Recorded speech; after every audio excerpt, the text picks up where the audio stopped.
This survey is all about mould, stopping mould, how it's caused, and the easy solutions that shouldn't cost you a thing. So here we have mould growing in behind a sofa in particular, but the whole of the external wall in a living room. Behind that, we've got the kitchen, which is the primary source of vapour, but there's also a source of vapour upstairs. So when there's mould, we know there's excess vapour. Mould only grows where the surface relative humidity goes above 85% for a prolonged period of time. In this case, the wall was actually dry lined. If you knock it, there's a hollow sound. I use a damp meter to determine if there's dampness, but in fact, the wall was dry at the time. So mould and dampness don't necessarily go in together. What it is it's actually vapor.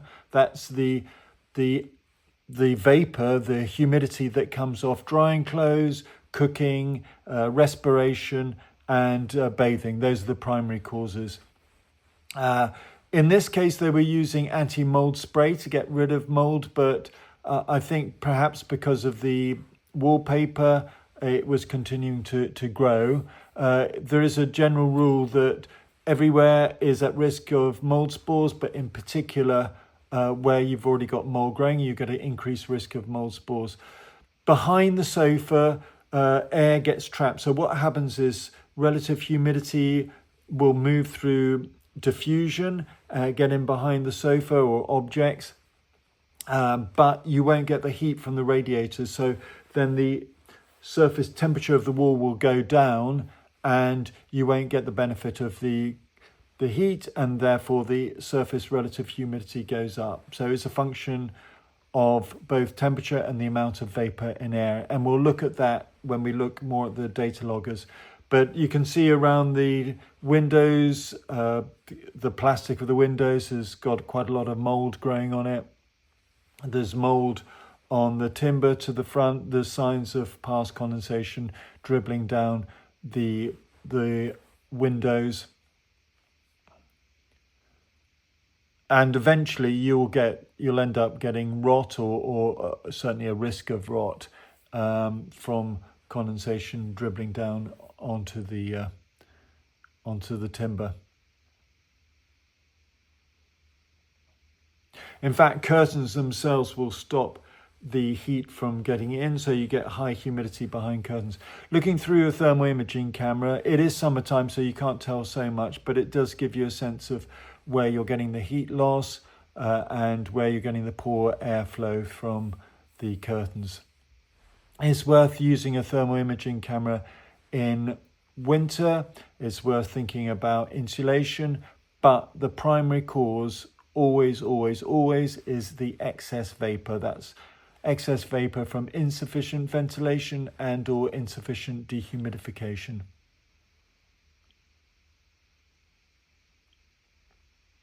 So this is a type of insulation that you could think of using. It's quite an expensive one, but it's appropriate for where you've got timber subfloor. It's called Space Therm. It's very thin and it's vapor permeable.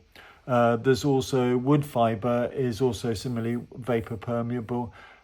You may think about it, because you've got dry lining, that's essentially plasterboard up against the wall with normally a bit of a gap. You can fill that gap with wood fiber. It might be relatively expensive to do that because you have to take off the wall. Now, there's no ventilation in the kitchen above the kitchen extractor fan, or no kitchen extractor fan, and you're drying clothes internally, which we all do to some extent, but you have to remember that the extra weight of damp clothing is from water and it will evaporate. The neighbour is making the situation marginally worse, but I wouldn't say that that's the root cause in any regard. So what's happening is that water is bouncing off the top of their shed onto the wall. They have objects in the way, stopping the wall from drying out. A wet brick is a poor insulator, increasing the heat loss along the wall. But again, I wouldn't say that those are the major causes. That bit of plastic will stop the wall from drying out. So what you want to do is look at the number. It says 16.8 is the current dew point, and always keep the dew point measured on your data logger or a hygrometer below the outside temperature at all times, and you'll eliminate the risk of condensation, reduce the risk of mold. So some of the rooms have passive air vents. They're not very effective because it needs airflow outside. The bathroom extractor fan has a switch and it's an on-off switch, which is not a good way of running it. You want to keep it on permanently and at least for half an hour. Now, it was running very slow at 4 litres per second. It should run at 15 litres a second. So I opened it up and I found a lot of dust and a lot of issues there, stopping it from working effectively. It wasn't necessary to have this plastic flexible ducting. They're not very good because they restrict the airflow. They cause little eddies that reduce the airflow, and as you get dust, it slows it down. I cleaned up the fan, and there was a backflow shutter, and I took the backflow shutter off and removed that extra bit of flexible ducting. So you only got a minimal section. You had about double the amount that you needed. It needs to be taut. And then I put it on and it was showing 16 litres a second. So that's actually more than you require from a building regulations perspective. But as I say, make sure you keep the door closed and have it on for half an hour. There is a system for creating a half an hour, but I couldn't work it out on this. It seems to be set up correctly. So if anyone has a comment on how to set this particular fan up, then please tell me so that the owners will know. But it was only lasting for 1 minute on the overrun. But obviously you can just keep the light on so that it's overrunning naturally. So you want to keep the wall temperature. You want to keep the internal dew point below the outside temperature. Way of telling what the temperature is by putting a little thermometer against the wall. So have a listen to the data loggers.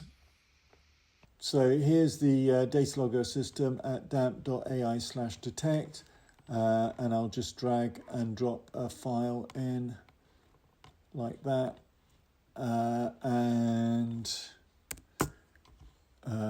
This at this point there's only one single data logger, so it will produce a graph, but it won't show me the dew point differential, which is important for determining the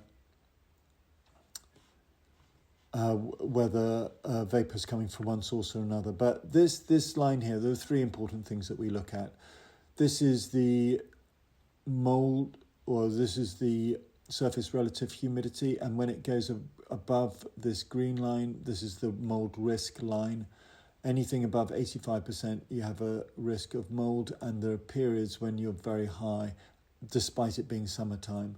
And the reason why is because you've got too much vapour in the air. And this dew point line tells me the amount of vapour in air. Dew point is a measure of the amount of vapour in air, just expressed as degrees centigrade, but it's also the temperature where condensation takes place at. And it should always be kept below the outside temperature by increasing ventilation and or dehumidification. This is the outside vapour. In a perfectly ventilated property, the indoor air with indoor vapour will be replaced by outdoor air with outdoor vapour. The outdoor vapour can never be greater than the outdoor temperature, because if it is, it rains, and in fact rain is a form of condensation. You can see the periods when it's raining is when the temperature outside coincides with the dew point, or these are the times when it's likely to be raining. So you will have to remember that you have to increase the amount of ventilation when it's raining outside, because the vapour outside is going to be greater, and therefore you're going to get less efficiency of ventilation. The other thing to do is increase use of a dehumidifier, dry close outdoors as much as possible, or in a vented room, or in a room with a dehumidifier going. Likewise, kitchen, close the door and open the windows as much as possible. Obviously, it's better to have an extractor fan in the kitchen. And the bathroom, I improved the extractor fan in the bathroom. It was doing virtually nothing, and now it's working well. But make sure you keep it on for at least half an hour and keep that door closed so that the vapour goes out. You have to think about vapour as being a little bit like smoke. If somebody was smoking in the bathroom with the door open, then you soon smell the smoke around the house. With the door closed and the extractor fan on, you should get rid of the smoke and obviously vapour in this case. So in conclusion, the primary cause and primary solution is insufficient ventilation. So mould grows, so relative humidity goes above 85% for long periods of time, and it's caused by insufficient ventilation from the kitchen, drying clothes, bathroom, and obviously human respiration. Always the primary cause. Secondary cause is heat loss. So it's a poorly insulated wall. The neighbours, things up against the wall will increase the dampness in the wall, so increasing the heat loss. And then lack of airflow from the radiator. So the sofa in the way, if you moved it back by 6 inches, you'd be increasing the airflow from the radiator, so keeping it warmer. And the curtains similar, and then the additional thing is that I did notice that the drain looked like it was blocked outside, and I think you should have a drain CCTV. I think you should have a drain CCTV survey. I don't think it's causing internal dampness. I don't think it's the source of it is absolutely not the source of vapour causing the mould, but it's a good practice to make sure that your drains are not causing water to go in under the property into the subfloor void.